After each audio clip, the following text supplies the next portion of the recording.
tell us a bit about McCarrick today. How many employees and what sort of revenue, whatever you can share. I'd just been to say you've walked away, become a consultant, and then started building your own product. So let's go straight to where you are now.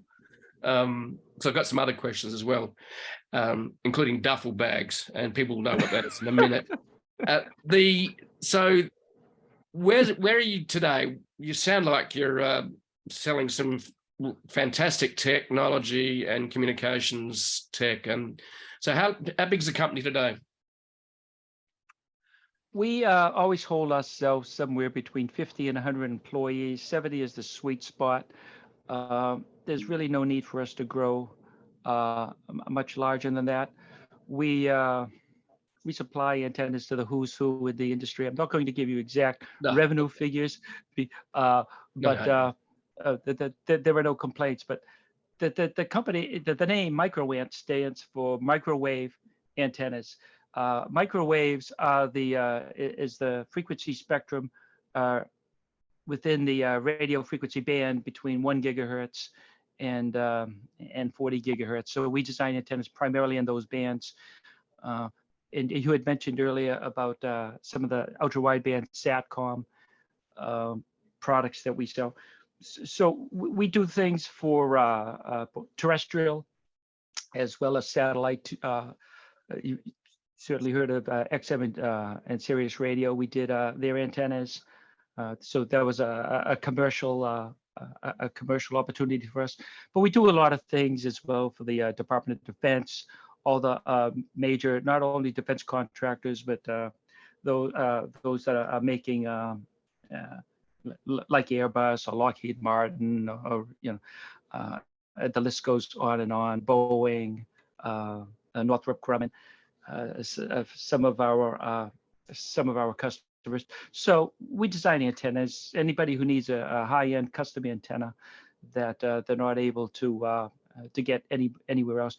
That part of the reason the company was so successful, I was always more interested in providing value as opposed to competing on price. In other words, if somebody else could do what we could do, or do it cheaper or better, I'll tell them about go to the other guy, go get it from them. But if we had something that nobody else could compete with, then we could pretty much set our price. And those are the kind of customers that we wanted, the one that would appreciate the value and the as well as the competitive edge that using our technology would provide them. And the thing is, in the beginning, I had a sense that it was going to be difficult for me to compete against the company that I had just left and others that were like them.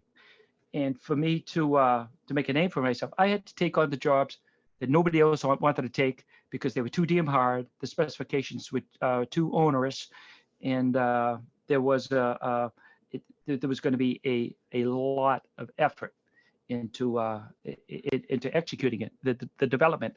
So we took those on, and I thought that I would do that in the beginning to make a name for ourselves, but that kept coming back and coming back and coming back until I realized we will never get an easy job. Somebody said, "Oh, this job is so hard." They're all hard. If it wasn't hard, we wouldn't have the opportunity. People don't come to us from the easy stuff. They've gone to the other guy or they've developed it themselves. So that's what we do. We provide the most difficult solutions in the antenna industry and for some of the customers that I mentioned to you. And for GPS antennas, for instance, you'd think, well, that's a cheap little thing. What are those? $5, $3, 50 cents.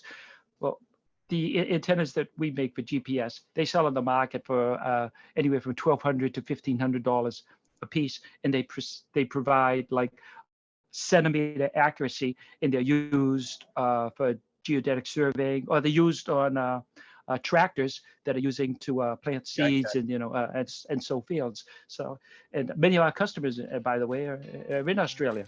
So, both satellite and terrestrial.